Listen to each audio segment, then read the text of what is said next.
today will be our first day getting ready for Green Bay. They're playing good football. Had the bye after we played them. They've won 3 in a row.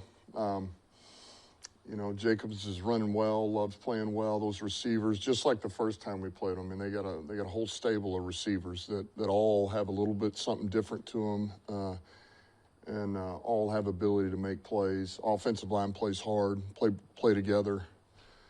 Tight ends making plays, and then this defense, penetrating defense. Kenny Clark, hell of a player, always is every time. Get ready for that guy. You gotta try to handle him. Gary, heck of a player, complete defensive end, run, pass game. The backers, Quay Walker, run and hit, can play in coverage. Secondary's active, 29's got a ton of picks, very headsy, smart, aware, tough player. They got players everywhere, and they're playing good football. So this is going to be a great matchup, back at our place.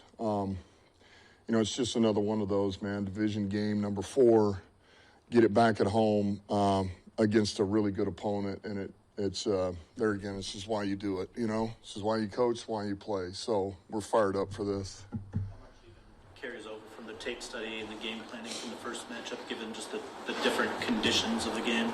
Yeah, there'll be some carryover. There'll be enough carryover, I'm sure, for them as well as us, things that they did well against us, things we did well, and then you just kind of play off of that, and there'll be wrinkles on both sides, but, the weather affected a couple of things, but I think all in all, the blueprint's there for either team, however you want to look at it. So I don't see anything being too significant. And we get wrinkles every week. We always get something that's tendency breakers now, So we're pretty much expect that. Jamal Adams, beyond what you expect from him or how he can contribute, can you just explain the philosophy that you guys have had with the practice squad? I mean, even go back to the summer, Pat O'Connor's on there, right? Muhammad, David Long recently, the vets that you guys have used to bring along to be a part of this. Yeah, well, we say it every year, but they're an extension of the roster. I mean, they really are part of the roster. It's just a different way to get them on your team because you're going to need them. You're going to have to use them. And I think having the right balance of, vets who've been able to, they've played in this league, man. They understand it. It's not too big for them. Plug and play, serve a role, a purpose. You know exactly what they can do, and you appreciate that about them. I think it's big. And also to have some of younger guys, you do want a balance in there, guys that are plug and play ready, and then some of these young guys you really think maybe have a chance to grow into something more than just a backup, and give them time to develop if you can, And I feel like we've done a pretty good job of that, is keeping that the right balance. But this will be good getting Jamal here. We'll see if there's a place for him. It just gives us options. It gives us options. Quan, we get him. We got Miles Adams, Jonah Williams. It gives us options now, which is great. And we're going to play the best players. Whoever can help us is going. Linebacker or safety, or how do you envision? Yeah, it could be D end. I mean, maybe we'll put him at D end. Yeah. When the calendar flips to December, do you feel like a tangible shift in urgency, or just just? No, I think I don't know. I think always for me, you're always your head's down, and you're going. And players are no different, man. You worry about what's right in front of you, and you start going. And I think once you hit December, it's hard not to begin to look up a little bit. And I mean that in a good way. Like, you can start to smell the playoffs a little bit. You can start to see what's out in front of you, what's at stake. You're well within the race. And I think it just gives you a little bit of, I don't know, man, excitement. It's exciting. And it's competitive. And it's just, this is why you're in this business. Like, I know Minnesota just won. Like, it's awesome. The race is on. And, it's good, man. This is top tier stuff, and it's for the best of the best. And this thing's going to go down to the wire, and we just got to worry about winning the one in front of us. I think a lot of people were alarmed when they saw and learned about the photo being released online, maybe being. No comment. I know, but just in terms of just competitive balance, do changes get made or? No comment. Okay. You got 3 games. This is a short span of your season. You think the league should be giving bye weeks later to you guys when you have this short span of games?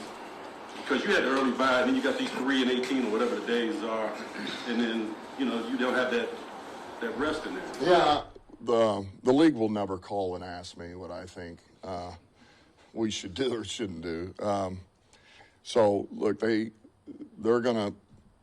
get the schedule, they line it up. This is when we got to play, and it's our job to get ready and play. So, I would tell you from a player standpoint, it's always better to be able to get a little rest.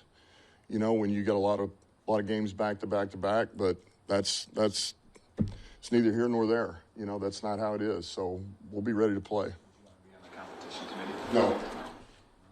Nope. Why not? All good. Dan, we've talked about the attrition on defense. Who cares? Next man up. We get that. But when you're have so many moving parts. What is the procedure, I guess, for the playbook? Does it have to be condensed a little bit just because some of the chemistry maybe is not there that was forged through an off-season program, camp, first 10 weeks or whatnot? Well, I think, a couple of things is, one, terminology, how fast can they get this? Two, whatever that is, being able to know, man, they can just line up and play fast. You take the thinking off the table. Okay, well, what if we get this, and that? Man, how can we make it so to where these guys, they're going to know exactly where to go, where to get lined up, and they can just cut it loose. And I think that's step number one. And, the other part, we don't entirely know. We have an idea what some of these guys can do, but yet we don't, It's because they just got here and just walked in the building. And so, you're kind of trying to work through that within a couple of days too. Where can we use them? But, so I think you use the best judgment you can over what you know of the players, what you've seen most recently, where we're at, where we could use some help. And, and you let them go play. You let them play fast. And that's what we're going to do. Like, the plan it's going to be a good plan. And AG's got it locked in. And,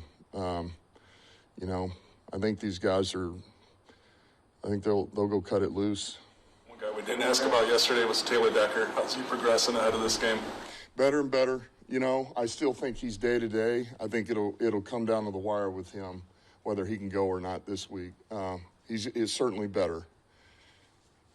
I do want to ask, just with the sheer number of injuries that have taken place, especially on the defensive side of the ball, is that something that's being looked at right now with the medical team, or something that maybe is going to get postponed until after the season? Because it seems like it's a lot. We look at everything every year. I mean, this time last year we were one of the healthiest teams, and really we've done the same thing. If anything, I was talking the other day. I'm like, well, maybe we need to go harder on some stuff.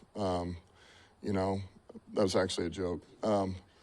But so yeah, we look at everything, and it's. We'll be able to deep dive this in the off season, but really it's the same thing we did last year. And some of these have just kind of been one of those, like, chalk it up to, that's a freak deal. That's kind of an odd thing that happened and how it happened. And, there's no rhyme or reason, and this happens. I mean, it just does. As long as I've been in this league as a player, as a coach, man, some years are great, and it works out great, and some years it's like this, and, you overcome it. You look at this, you brought up Jacobs, but Jacobs and Gibbs are two of the top 4 rushers in the league this year, and you look at so many of the top rushers this season, their teams are doing extremely well.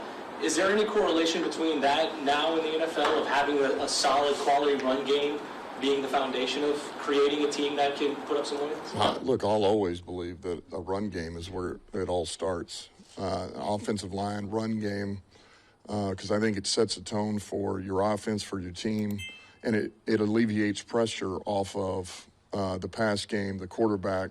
It allows them to be able to flow. And it alleviates pressure off the O-line too, And so I'm always going to say, yeah, I think there is a direct correlation. And I think a good back makes a difference, We have two of them.